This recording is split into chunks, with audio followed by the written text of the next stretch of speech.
Hello friends, आज हम बात कर रहे हैं 12th science chapter number first के बारे में। आज के वीडियो लेक्चर में हम पढ़ाने जा रहे हैं chapter number first, charge. Now what is charge? Charge है क्या? तो उसका आंसर है the number of proton, neutron, electrons, it's called charge. वो चार्ज को हम अगर स्टेडी रखते हैं then it's called steady charge, और अगर उसको हम मूव कराएंगे then produce electric current। जो हमने आपको थर्ड चैप्टर में पढ़ा दिया, electric current that means moving charge. Electron को मूव करते हैं तब जो प्रोड्यूस होता है उसको हम इलेक्ट्रिक करंट बोलते थे। अब हम पढ़ाने जा रहे हैं चार्ज। तो चार्ज के लिए सबसे पहले आपको कूलम्ब्स लॉ पढ़ना पड़ेगा। कूलम्ब्स लॉ क्या है? तो कि 11th साइंस चैप्टर नंबर 8 में ग्रेविटेशनल लॉ था, वही वाला कूलम्ब्स लॉ है। Definition: two steady charge have some Coulomb's force. क्या डेफिनेशन बोले फिर से? Two steady charge have some Coulomb's force. These Coulomb's force is directly proportional to their charge.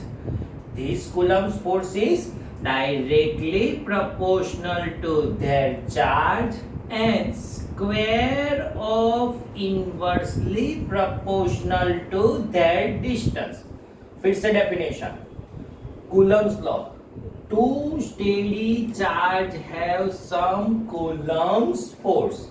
These Coulomb's force is directly proportional to their charge and square of inversely proportional to their distance. Therefore, F is proportional to, we can write Q1 Q2 upon R square लिख सकते हैं। Proportion को cancel करेंगे, some Coulomb's force it's called K Q1 Q2 upon R square, where K it's called Coulomb's constant, Coulomb's force constant. इसकी value क्या है? तो क्या आपको याद रखनी है, 9 इंटू 10⁻⁹। जैसे ग्रेविटेशनल फोर्स की वैल्यू थी, ग्रेविटेशनल फोर्स कांस्टेंट G, वैसे ही कूलम्ब्स फोर्स की वैल्यू है 9 इंटू 10⁻⁹। नाउ इसका यूनिट क्या आएगा? इसको सब्जेक्ट बनाएंगे, F R square upon Q1 Q2। F that means newton metre square upon charge का यूनिट है coulomb square, where Coulomb's constant की ये वैल्यू हो गई और ये उसका क्या गया, यूनिट हम बोल सकते हैं। नाउ अब बात करते हैं, suppose Q1 equal to Q2 equal to 1 coulomb लेते हैं। क्या बोला हमने? Q1 equal to Q2 equal to 1 coulomb. Their distance will be 1 metre. उसका डिस्टेंस कितना मिलता है आपको? 1 मीटर। ये सब वैल्यू आप लिखेंगे, देन कूलम्ब्स फोर्स आपको क्या मिलेगा? Force will be K। K की वैल्यू क्या हुई? 9 into 10⁻⁹, Q1 1 Q2 1 upon R square 1 square. Their answer will be 9 into 10⁻⁹ newton. That means हम क्या बोल सकते हैं, टू स्टेडी चार्ज की वैल्यू, सपोज 1 कूलम है, 1 कूलम जितनी स्मॉल, लेकिन वो स्टेडी चार्ज पे इतना सारा फोर्स लगेगा, 9 इंटू 10⁻⁹ न्यूटन जितना फोर्स लग सकता है। हम ऐसे बोल सकते हैं कि आप कोई स्टेडी है, हम आपको फोर्स लगाएंगे तो स्लाइड फोर्स लगाए, you can move, but charge 1 coulomb लेते हैं और उसको मूव कराने के लिए आपको 9 इंटू 10⁻⁹ न्यूटन जितना फोर्स लगेगा। तो अब क्वेश्चन क्या है कि ये चार्ज कहां से प्रोड्यूस होता है? सपोज 1 स्फीयर पे चार्ज Q है, 1 स्फीयर पे चार्ज कितना एज्यूम लेते हैं? Q। second sphere will be chargeless. Hot water और कोल्ड वाटर को नियर लाते हैं, then energy transfer from hot to cold. वैसे ही वन स्पीयर में चार्ज क्यू है, another sphere will be chargeless, then contact and separate, then identical charge become Q/2. यहां से चार्ज ट्रांसफर होकर चार्जलेस स्फीयर पे जाएगा, देन इक्वल चार्ज क्या प्रोड्यूस हो जाएगा, Q/2. One sphere also charge become Q/2. ये Q/2 वाला चार्ज फिर से चार्जलेस स्फीयर को कांटेक्ट एंड सेपरेट करते हैं, then identical charge will be Q/4 मिलेगा. ऐसे ही हम अनदर चार्ज लेते हैं Q/4, same contact and separate, then identical charge will be Q/8. ऐसे हर स्फीयर में आप चार्ज डिस्ट्रीब्यूशन कर सकते हैं. ऐसे इसको हम चार्जिंग बोल सकते हैं कि चार्ज नहीं है, कांटेक्ट और सेपरेट करते हैं तो आप चार्ज डिवाइड कर सकते हैं. ये चार्जिंग फॉर्म का फॉर्मूला मिल गई. अब क्वेश्चन ये आता है कि ये के इट्स कॉल हमने क्या रखा, कूलम्ब्स कांस्टेंट. के की वैल्यू क्या है, कूलम्ब्स कांस्टेंट. कोई बच्चा ऐसा बोल सकते है ये कूलम्ब्स कांस्टेंट हम फाइंड कैसे कर सकते हैं, then K equal to we can write 1/4 pi epsilon naught. उसको हम क्या बोलते हैं, epsilon naught, where epsilon naught it's called permittivity of free space. Now what is epsilon naught, permittivity of free space. Permittivity means क्या है, तो कि system का चार्ज का इलेक्ट्रिक कांस्टेंट, उसको हम क्या बोलते हैं, परमिटिविटी ऑफ फ्री स्पेस. अब कोई बच्चा ऐसा बोल सके इसकी वैल्यू क्या है, तो कि 8.85 इंटू 10⁻⁻12 मिलेगी. परमिटिविटी ऑफ फ्री स्पेस की वैल्यू हम क्या बोल सकते हैं, 8.85 इंटू 10⁻12. नाउ इसका यूनिट के और epsilon naught will be inversely proportional, then उसका यूनिट भी इनवर्सली आ जाएगा. Inversely that means coulomb square upon newton metre square. अगर हम ये वैल्यू फोर्स पे रखेंगे, देन फोर्स वैल्यू क्या मिलेगी, F equal to K. That means we can write 1/4 pi epsilon naught Q1 Q2 upon R square.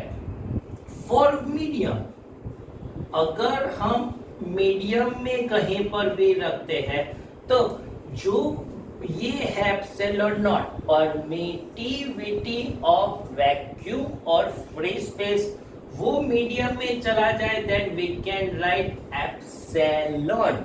उसको हम क्या बोल सकते हैं, epsilon into Q1 Q2 upon R square, where epsilon is called permittivity of medium बोलते हैं. अगर हम कोई भी टू चार्ज को वैक्यूम में रखते हैं तब इतना फोर्स लगता है, लेकिन अगर टू चार्ज को हम कोई मीडियम में रखते हैं, केरोसिन वाला मीडियम हो सकता है, गैस वाला मीडियम हो सकता है, कोई भी मेटल में भी रख सकते हैं, तब उसको हम एप्सिलॉन नॉट बोलते हैं, परमिटिविटी ऑफ मीडियम. ना उसका रेशियो निकाल देते हैं. ये सब अपनी बुक में नहीं है, लेकिन हम आगे की न्यूमेरिकल्स में और जेडब्ल्यू नीट में भी हम यूज करने वाले हैं, इसलिए आपको सॉल्व करवाते हैं कि F dash upon F, then we can write epsilon naught upon epsilon मिलेगा. Q1 Q2 upon R square cut 4 pi cut epsilon and epsilon naught रहेगा. But epsilon it's called permittivity of medium. Epsilon naught it's called permittivity of vacuum. उसका अगर ratio निकालेंगे we can write epsilon R relative permittivity.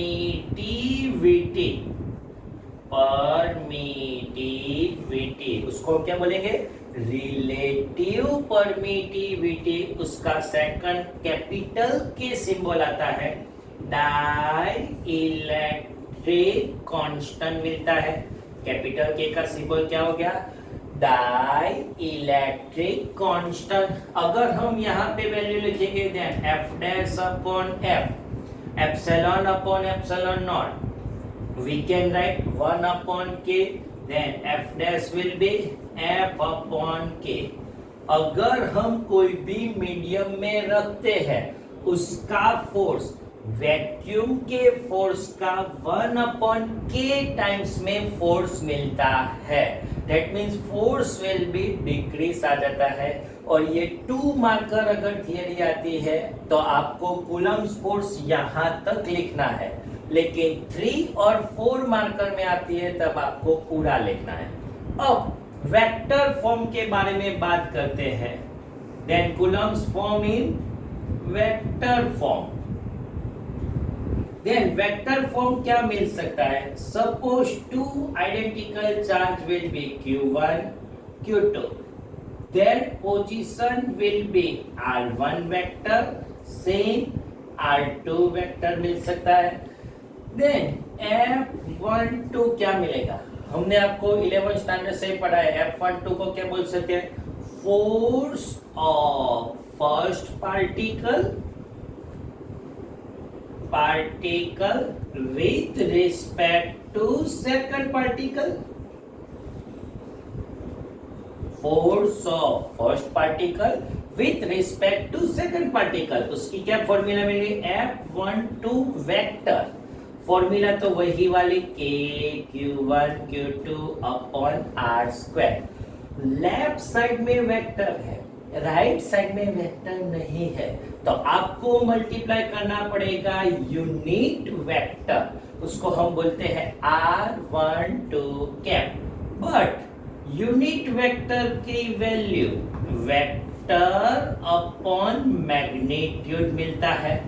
Vector को हम लिख सकते हैं r1 minus r2, उसका मैग्नीट्यूड निकालेंगे then magnitude of r1 minus r2 और r लिख सकते हैं।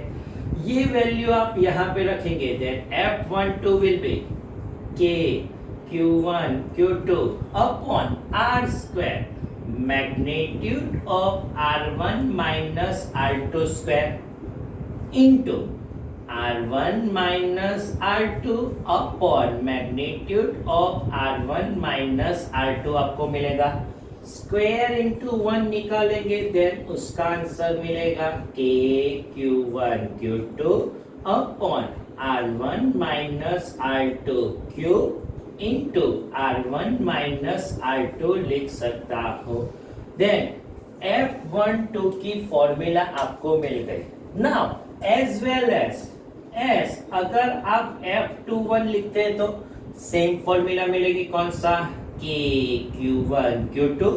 1 2 है तो 1 2 लिखना है, then 2 1, then we can write r2 minus r1 cube into r2 minus r1।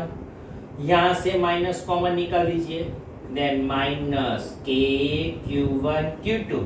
Magnitude को अगर हम आगे या पीछे रखेंगे वैल्यू में कोई चेंज नहीं होगा। दैट मीन्स हम r1 माइनस r2 का cube into r1 minus r2, यहाँ से minus common, that means minus outside. ये सारी वैल्यू क्या है? F12। Then we can write F21 equal to minus F12 मिलेगा। तो इससे हम क्या बोलते हैं कि मेरा फोर्स तुम्हारे पास, कि तुम्हारा फोर्स मेरे पास आता है, रिजल्टेंट फोर्स विल बी 0 मिलेगा। उसका रिजल्टेंट फोर्स आपको कुछ मिलने वाला नहीं है।